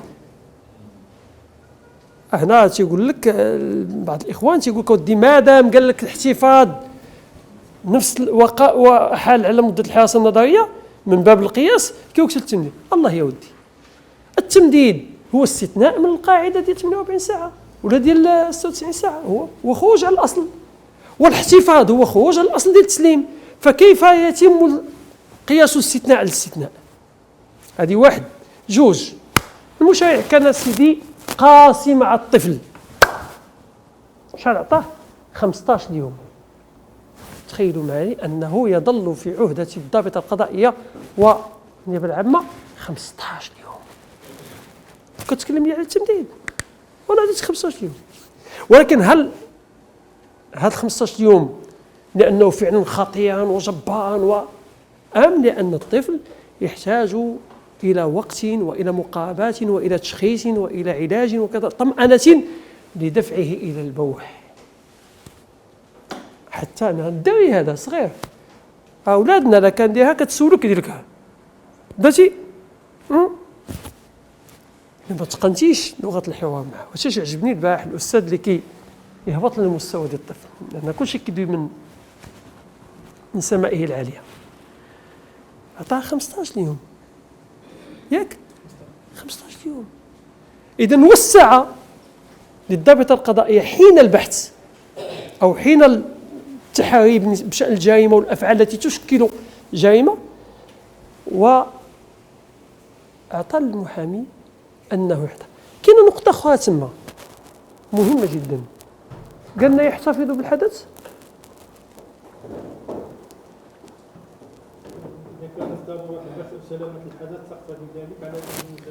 واش قال لنا الاحتفاظ به في الكوميسارية؟ إلا قال لنا الاحتفاظ بالكوميسارية ما غاديش يخرجوا لنا وقت البحث يدير لنا المركز حماية الطفولة. علاش مشينا على أن الاحتفاظ خصو يكون في احنا مشينا للواقع العملي هو هذا. ضابطة مكلفة بالأحداث علاش يحطوا في المركز ولا عند الجمعية ديال الرعاية ولا عند وينتقل الضابط يسمع له ولا يتبع معاه ولا والحدث يحتفظ به كخيط من العملية الإجرامية ولا من خير لا كان منخرط فيها باش يقدروا يعرفوا شكون وظفوا شكون كيستغلوا شنو كاين شنو الحوايج اللي كيعرف فين كاينين الجنات فين كاين وسائل الإثبات فين كيتخباو فين علاش عطاه هذا المكنة ديال 15 يوم. نرجعوا للحضور ديال الدفاع. قلنا كنمشيو لمقتضيات 8 نشوفوا هذا الحق عندنا كدفاع في مقتضيات 66، ولكن قبل 66 نشوفوا 65 لأن 66 كتحن على 65. يمكن لضابط الشرطة القضائية أن يمنع أي شخص مفيد في التحريات من الابتعاد عن مكان وقوع الجريمة إلى أن تنتهي التحريات. إذن شخص مفيد في الجريمة، الحدث منسوب إليه الجرم، ما تابت عليه وما تيقولش بحال التلبس، يقدر يلقى بحال التلبس يقدر، ولكن ما قالهاش. علاش ما قالهاش؟ لأن ما تيعرفش شكون مخدمو ولا مسخى ولا واش عاقل واش مدرك، ما كيدخلش معك غادي يخليها للقضاء. داكشي قال لي 470 تقيش فيها انت. إذن الشخص الحدث هو مفيد في الجريمة. نمشيو 66 دابا. إذا تطلبت ضرورة البحث أن يحتفظ. هذا هو رجع الاحتفاظ. وظفوا لنا في فصلين لا ثالث لهما، وظفوا لنا في 66 ووظفوا لنا في 460. إذن إياك أعني اسمعي يا جار كملوا. إذا تطلبت ضرورة البحث أن يحتفظ ضابط الشرطة القضائية بشخص أو عدة أشخاص ممن أشير إليهم في المادة 65 أعلى ليكونوا رهن إشارته. نفس العبارة، ضرورة البحث هناك في 460، ضرورة البحث هنا في 66. علاش استعملنا لنا الضرورة؟ ما قالش لنا إذا كانت مجريات البحث أو خطوات البحث أو سرية البحث أو استعملنا لنا الضرورة ديال البحث. ومتى كيستعمل هذا المصطلح ديال الضرورة؟ 307. شوفوا 307. شوفوا 307. إذا تعذر إنهاء بحث القضية أو المناقشات أثناء جلسة واحدة. هذا معتقل وتعذر إنهاء البحث. قررت المحكمة مواصلتها في تاريخ معين تحدده فورا. إذا دعت الضرورة إلى تأجيل القضية لتاريخ غير محدد. ضرورة حيت هذا واحد معتقل وتأجل الأجل غير محدد. إذا مصطلح الضرورة دائما تجده كلما كان هناك خط التماس مع الحرية ديال الشخص. كاينه في 80، كاينه في 66، كاينه في 460، كاين عند قضيه التحقيق في التمديد سواء عند الابتدائيه او في الصناف ملي كيبغي يمدد خص الدواء، لان الدواء هي مأخوذه من القاعده الفقهيه ديال يدفع الدار او يتحمل الدار الاكبر الاصغر اللي يدفع الدار الاكبر، ومأخوذه من قوله تعالى انما حرمت عليكم الدم ولحم الخنزير وما اهل به والميتة والدم ولحم الخنزير وما اهل به لغير الله ومن الضاع غير باغ ولا عاد. الفقهاء تيقول لك هي الحاله الملجئه الى الهلاك، ما تعتقلش الا لتسدوا كاع البيبان، ما تقيش في الحريه الا لان الحريه محميه دستوريا ماشي تشريعيا. اذا نكملوا الستوسي. وجب استدعاء الأطراف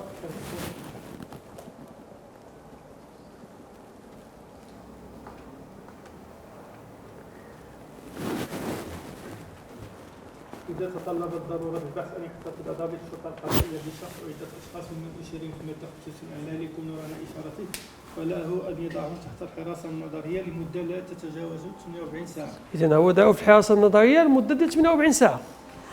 تحسب ابتداء من ساعة توقيفه. مزيان وتشعر النيابة العامة بذلك. مزيان. يتعين على ضابط الشرطة القضائية إخبار كل شخص تم القبض عليه أو وضع تحت الحراسة النظرية الحقوق ديالو وبكيفية فهمها بدواعي اعتقاله وبحقوقه. ملي قال اللغه يفهموها داخل فيها حتى الطفل، داخل فيها الاجنبي داخل فيها ومن بينها حقه في التزام الصمت. يمكن بإذن الكتاب من النيابة العامة لضرورة البحث تمديد مدة الحراسة النظرية لمرة واحدة 24 ساعة.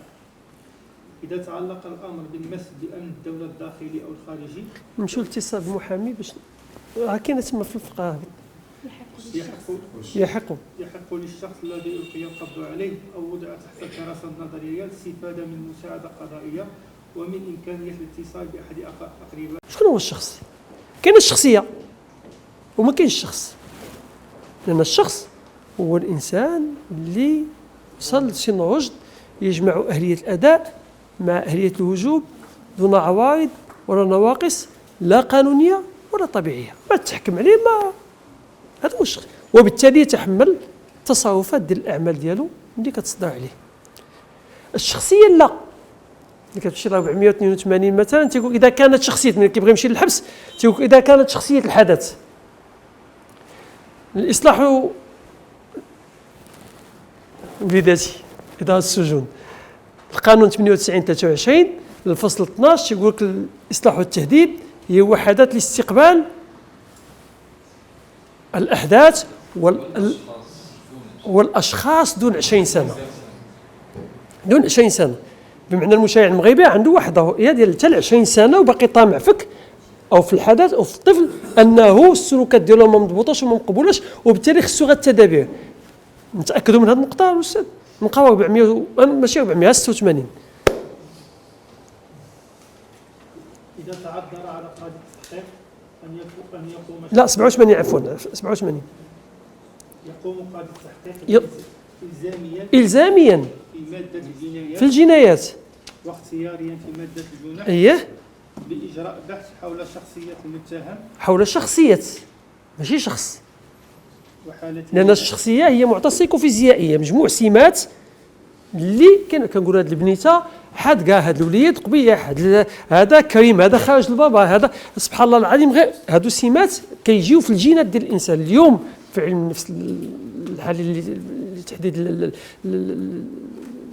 العوامل الاجراميه في المدرسه ديال فيينا تيقول لك ودي الجدود فيهم قسيسين وفيهم مجرمين، وبالتالي كتقدر الجينات تجي من جد السبع وكتخرج كتلقى الجليدات واحد خطير وواحد مزيان.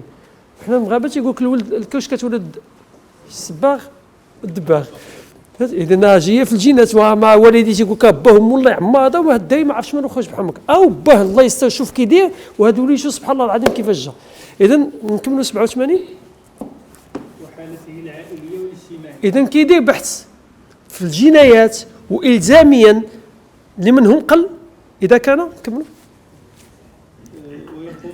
ويقوم قاضي التحقيق أيضا بإجراء بحث حول التدابير الكفيلة بتسهيل إعادة إدماج المتهم في المجتمع إذا كانت سنه تقل عن 20 سنة. إذن 20 عام حنا كنقولوا دابا 15 عام كيمشي للحبس، 20 عام تيخاطب المشرع قاضي التحقيق في الجنايات وكيقول لي إلزاميا قلب على التدابير الكافلة بإدماج. علاش؟ لأن تيآمن بأن الاستثمار في الوقاية، ولأن الجريمة لا تعود، أو لأن العقوبة لا تعود للجريمة اللي تمحوها، العقوبة تنصرف إلى الأمام. هي فلوس وكلفة كنخلصوها كاملين، كنا تنخلصوها. ملي كتحكم 30 سنة كنتنفسوا السعداء تنقولوا غزاو فيه، ولكن المالية حسبات واحد أكلا وشربا. اليوم السجن فوق مستوى الهشاشة، المكان الوحيد اللي كتضمن فيه الفطور غدا والعشاء والحراسة والمسخون في السجن، وبالتالي هو دخل للمال العام داخل الفضاء السجني، عليه أن يأتي بربح وإلا كان كسادة. إذن احتاج 20 سنة، وشفنا 21 سنة في تسهيل المخدرات لقاصر. للأسف حنا كنتابعوا القصة بمسك المخدرات والسلك ديالها، وهو ضحية، لأن ملي كيرفع العقوبة من 5 سنوات إلى 10 سنوات في الظاهر ديال 74 عندما يتعلق الأمر بتسهيل المخدرات لقاصر، وكيعتبر تيقول قاصر البالغ من العمر 21 سنة. قال صدفة لا ما قال الصدفة 552 في القانون الجنائي.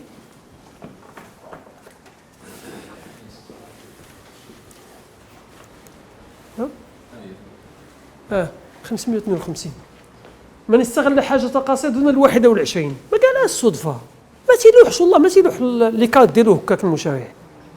هاد البوزل، هاد الفسيفساء ملي كنجمعوها كتعطينا الصورة ديال ما قصده بتلافي 40 سنة من السلبيات، ما قصده بأن ما جئت به من ضمانات ومن حقوق تنسجم مع دولة القانون والمؤسسات. كنا في 66 وقلنا أن مضي 24 ساعة الأولى المحامي كيتصل. يتم الاتصال بالمحامي قبل انتهاء نصف المدة الأصلية للدراسة النظرية، ويمكن لممثل النيابة العامة. إذا حنا شفنا أن في 66 تعطي الإمكانية للمحامي في عدالة الأحداث خروجا عن ما جاءت به المادة 80، لأن هذا الشخص مفيد في التحقيق، مفيد لأنه كيتكلم على إذا كانت الأفعال تكون جناية، وهو نفس المصطلح اللي كيستعمل. إذا كانت الأفعال تكون في عدالة الأحداث ما تيقولش لك إذا كانت تكونها غنمشيو كاع ل 480 ندوزو للنطاق العيني ديال الدعوة ونشوفوا شكون اللي كيحكم في عدالة الأحداث. إذا تبين من المناقشات لاحظوا معي أن الحكم أو المقرر القضائي من أين سينبثق؟ أن الجريمة لا تنسب إلى الحدث. لا تنسب إلى الحدث. صرحت غرفة الأحداث ببراءته، غير أنه يمكنها إذا كانت مصلحة الحدث تقتضي ذلك أن تطبق في حقه قضية المواد 510. إلى قارناها ب 300، إلى قارنا 300 قارنا هذه ب 300.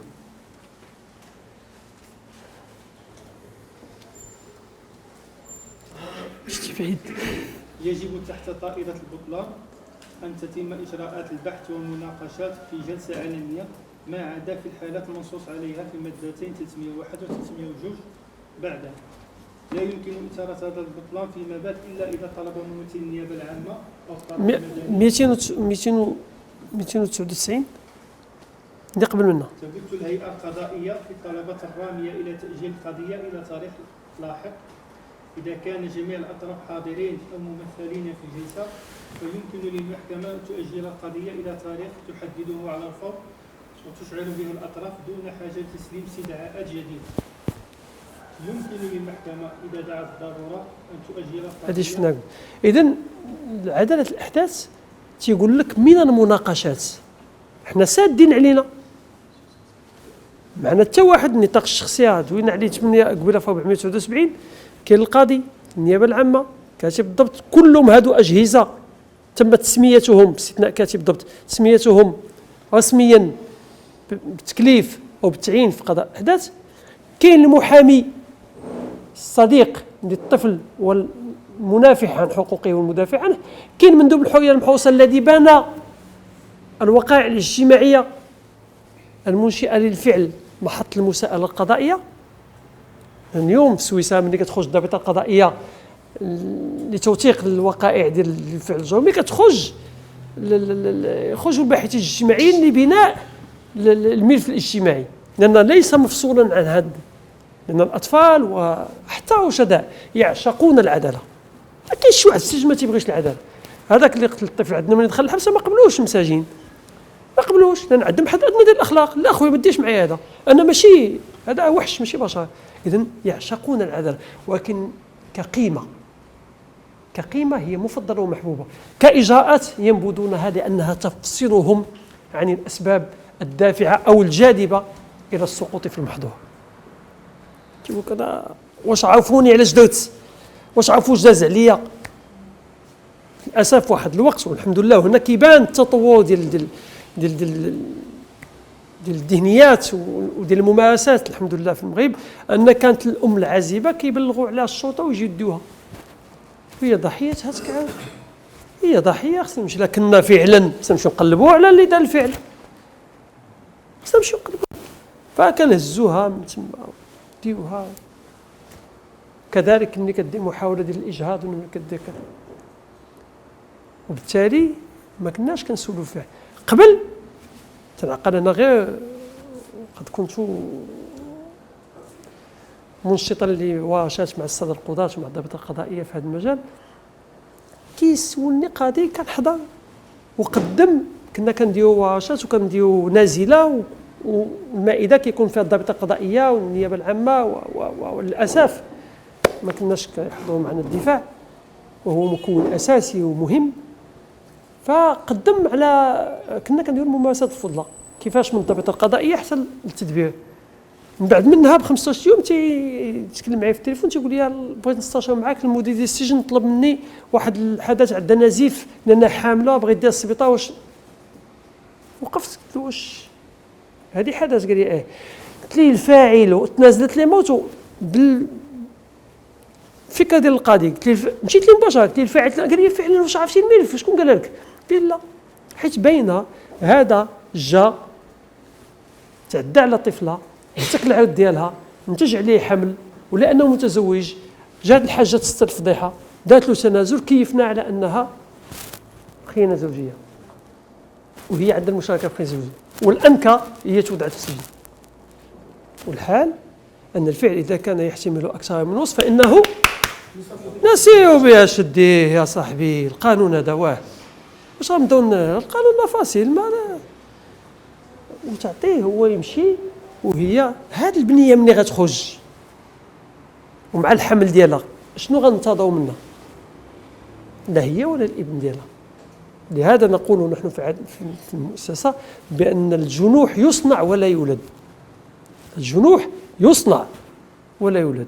ملي تنديروا العنوان ديال الشعار ديالنا في التعامل مع الطفل اسمه الان ما كنجيبوش من فراغ، لان في 46 920 ألف جبها إلى مرتسال وهي شاعرة شيلية اللي حازت جائزة نوبل، قالت إن كثير مما نبغي ونروم يمكنه أن ينتظر.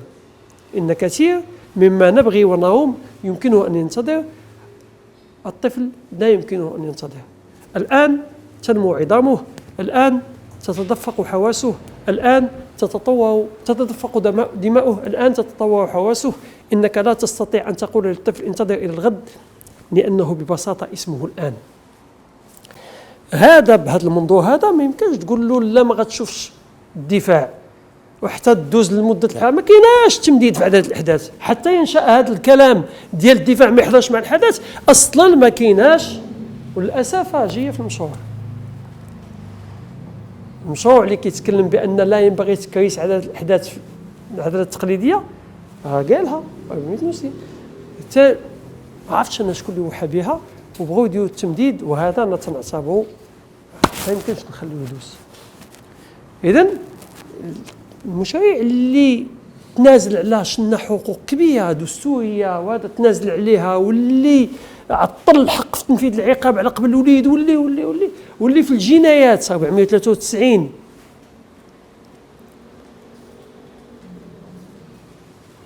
إذا تبين من المناقشات أن الجريمة غير منسوبة إلى الحدث تصدر الغرفة قرارا ببراءته. إذا أثبتت مناقشات أن الأفعال تنسب إلى الحدث يمكن للغرفة أن تدرك حقيقة. ولاحظ معي الذي ينسب الأفعال هي المناقشات، حيث في الأول قال لنا لا يحتفظ بالحدث المنسوب إليه الجرم، وطرحنا السؤال من يملك حق نسبة الجرم إلى الطفل؟ المناقشات، حتى يكون البحث الاجتماعي، حتى يكون الخبرة النفسية، حتى يكون لا الخبرة المشكل، الخبرة 164 غنرجع ل 463.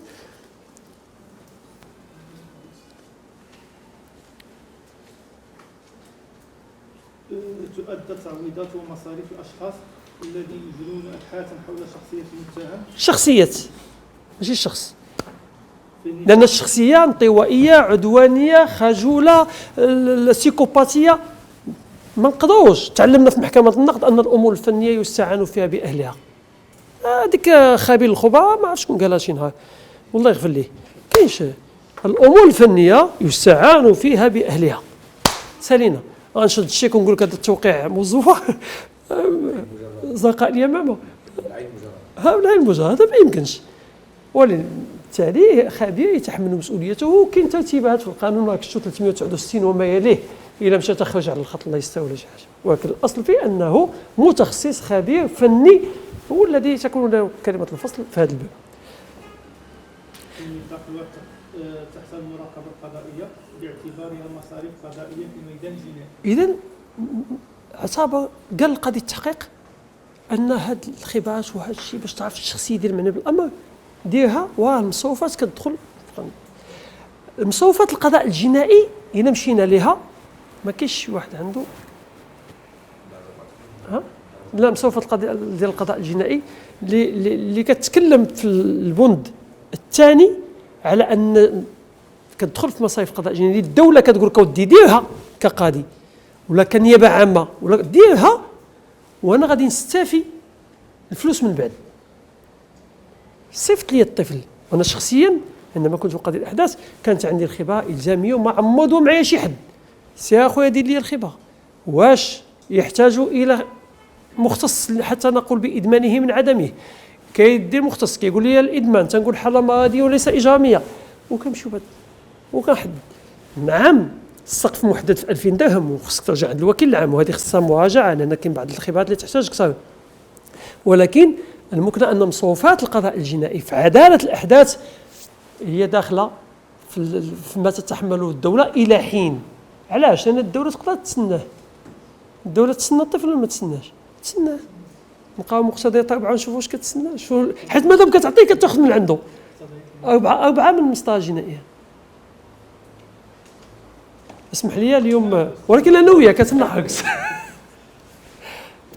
الدعوى العمومية بموت الشخص المتابع وبالتقادم. نمشيو للفقرة الأخيرة.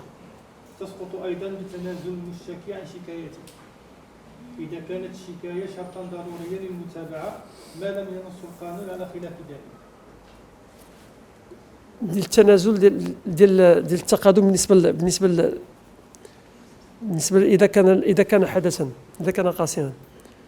وتسقط بالصلح عندما ينص القانون صراحة على ذلك. نشوف عندي في النص 5 عفوا 5 تتقادم الدعوى العمومية. فقرة 5 لا تتقادم الدعوى العمومية الناشئة عن جرائم التي نص على عدم تقدمها القانون أو اتفاقية دولية صادقت عليها المنافسة. اللي قبل الثانية. غير أنه إذا كان الضحية قاصرا وتعرض لاعتداء جرمي ارتكبه في حقه أحد أصوله أو من له عليه رعاية أو كفالة أو سلطة، فإن أمر التقادم يبدأ بالسريان من جديد من نفس المدة ابتداء من تاريخ بلوغ الضحية سن الرشد المدني. إذن ها المصالح الفضلى توصل. عندي 15 سنة ديال التقادم في الجناية، ولكن في حالات معينة بالنسبة للطفل كنقول له سيدي ما نبداش معك العداد حتى توصل 18 عام، حتى تصبح واعي قادر عارف مدرك، مع أنني كنغامر. تقدر تبقى تبتز لي هذاك كل نهار تقول له الضمير ديالي قال لي نمشي عند الشرطة، ولكن حنا ما نبنيوش على إذن الدولة تتعامل مع الطفل هكا، خذ وغناخذ من عندك، كنعطيك أعطيني، غندخلك وأنت بريء الاحتجاز، مقابل أنك في الجنايات تقدر تخرج متى كنت لا تشكل خطوات. لأن من يشكل خطوة في الحقيقة في عدالة الأحداث ماشي مرتكب الفعل، ماشي مرتكب الفعل. النيابة العامة غير حاضرة في الحدث الجانحي، تحيل الملف فقط ولا تحرك الدعوة العمومية، مع احترامي لسيدي هشام، تمارس الدعوة ولا تحركها. هي كتمارس الدعوة العمومية ولا تقيمها، مقتضيات المادة 2. يترتب عن كل جريمة الحق بإقامة الدعوة عمومية لتطبيق العقوبات والحق بإقامة دعوة مدنية لمطالبة بالتعويض عن الضرر الذي تسبب 3. في الجريمة. تمارس الدعوة العمومية تمارس الدعوة العمومية ضد الفاعل الأصلي للجريمة والمساهمين وكيمارس المتضرر كذلك. وهنا الإقامة عند ديرها هي وديرها الإدارة العمومية وديرها الطرف المدني. في عدالة الأحداث لا، نمشيو 361 وما يليه. يختص بالنظر في ذلك كل من القاضي الذي أجرى المتابعة الأولى أو القاضي هل نحيدوا هذه باش سيدي عزيز ندقتوا البارح نزيد نستمع، ناخذوا 486 عندنا التحقيق، 84 نلقاو 84 نمشيو ل 486 نلقاو 84 هو الاول. كيفاش كيتم التحقيق؟ كانت الافعال المنسوبه للحدث تكتسي طابعا لا نلقاو 84 باش تبان لنا 486. يجري التحقيق يجري التحقيق بناء على ملتمس، بمعنى النطاق العيني للدعوة، الملتمس اللي كيحدد الوقائع عند النيابة العامة. نمشيو لبنت القاضي التحقيق أن عناصر أخرى واش يزيدوا ولا يرجع للنيابة العامة. ولو كان قاضي التحقيق يقوم بمهام مخولة إليه في الحادث. نمشيو 85. يقوم قاضي التحقيق وفقا للقانون بجميع إجراءات التحقيق التي يراها صالحة للكشف عن الحقيقة. علاوة على الأصول تستخرج من وثائق الإجراءات نسخ مرقمة يشاهد المقرر في هذا النص يشاهد النص أو تعرف الشرطة القضائية المشاهد بمقتضى المادة 86. إذن يجي تحقيق بناء على ملتمس ياك. إذا علم في نفس الفقرة 84 إذا علم قاضي التحقيق بوقائع، هذه اللي بغيت نسمع، اسمح لي أنا غلطت في الفصل. إذا علم قاضي التحقيق بوقائع لم يصل إليها في ملتمس إجراء التحقيق اش غيدير؟ تعين عليه أن يرفع إذا مرتبط بالنيابة العامة. أكثر من هذا النيابة العامة كتب لك التحقيق، تسحب الملف وتعطي قاضي التحقيق أخر. ياك نمشيو 486 باش نشوفوا واش عندنا التحقيق بالشكل اللي كاين دابا، بعام بشهر زائد شهر زائد شهر زائد شهر حتى كنطيحوا في سنه مع وليد ديال 13 14 15 سنه اللي قلنا 15 لتحتها وعاد غنشوفوا. إذا كانت الأفعال منسوبة للحدث تكتسي طابعا جنائيا، كتكتسي طابعا جنائيا، مع عمر النيابه العامه كتقول لك هذا جنايه، هي تكتسي طابعا جنائيا. فإن المستشار مكلف بالأحداث بعد قيامه المستشار وليس قاضي التحقيق بعد قيامه بالبحث المنصوص عليه هو الذي يجري البحث اللي قلنا يشمل الاستنطاق ويشمل التحقيق. يجري تحقيقا في القضية حسب الكيفيات المقررة حسب الكيفيات وليس المقتضيات. إذن هنا تيقول لي دير لي التحقيق، أنت راك مستشار غادي تجري لي البحث ودير لي التحقيق وفق الكيفيات ماشي المقتضيات، باش نفهموها مزيان. نشوفوا 362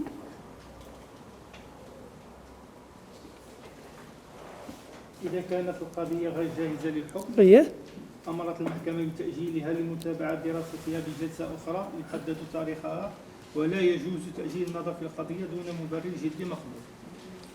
يمكن للمحكمة أن تأمر بإجراء تحقيق تكميلي. هاي غدير تحقيق معاه واش هذا، وقالت العضو اللي معاها غتمارس التحقيق وغندير تحقيق تكميلي. وفي هذه الحالة تعين أحد أعضائها للقيام بالتحقيق وفقا لمقتضى البس الكاسكيت ديال قضية التحقيق وفقا للمقتضيات. إذن هنا كاين خط فاصل ما بين عندما أكلفك بمهام معينة ولكن بالشكليات، وهي اللي غادي نشوفوا فوق 461 مع 41، وما بين نقول لك المقتضيات اللي هي جوهريه وعليك ان تتقيد بها اللي فيها الاعتقال وفيها وفيها وفيها. نكملوا 486. يمكن إخضاع الحدث لنظام الحراسة المؤقتة المنصوص عليه في المادة 471 أو لواحد أو أكثر من تدابير الحماية أو التهديد المنصوص عليه في المادة 471. ماشي مشكل. نقدروا نمشيو حتى للاعتقال، نمشيو حتى للايداع في السجن 473. زين. يمكنه مع مراعاة مقتضيات المادة 473 آلاف أن يصدر أمرا هو تيشوف الخطوة وكيشوف ما عليناش نمشيو. أن يصدر أمرا باعتقال الحدث مؤقتا وتسريد في هذه الحالة الأحكام المتعلقة باعتقال احتياطي. ما كاين مشكل. 487. بمجرد ما يعتبر المستشار المكلف بالأحداث أن البحث قد انتهى. دابا المستشار هو اللي كيدير البحث، بان له البحث انتهى، تم التحقيق ملتمس، بانت لك وقائع جديده ترجع للملتمس، هنا هو اللي كيدير التحقيق، هو اللي كيبحث، بان له البحث انتهى، هذا المستشار. يوجه الملف إلى الوكيل العام. الآية مقلوبة، هذا كيرجعوا للوكيل العام. بعدما يقوم بتقديم أوراقه كاتب الضبط، ويجب على الوكيل العام المالي أن يوجه إلى المستشار المكلف بالأحداث ملتمساته خلال 8 أيام على الأقل. إذا ليس ملتمس بإجابة التحقيق مع تحديد الوقائع والنقاط اللي خصك تبحث فيها، وإنما بناء على ما انتهيت إليه من تحقيق. عاد كندير لنا الملتمسات ديالي ديال إحالته على غرفة الجنايات وديال. هذا أنا بعاود نأكد ونتقاسم مع خواتاتي ومع خوتي، تحديد النطاق العيني للدعوة العمومية في عدالة الأحداث هو المفصل في فهم كنه وسعي عدالة الأحداث. كنظن نكتفي بهذا باش نفتح باب النقاش.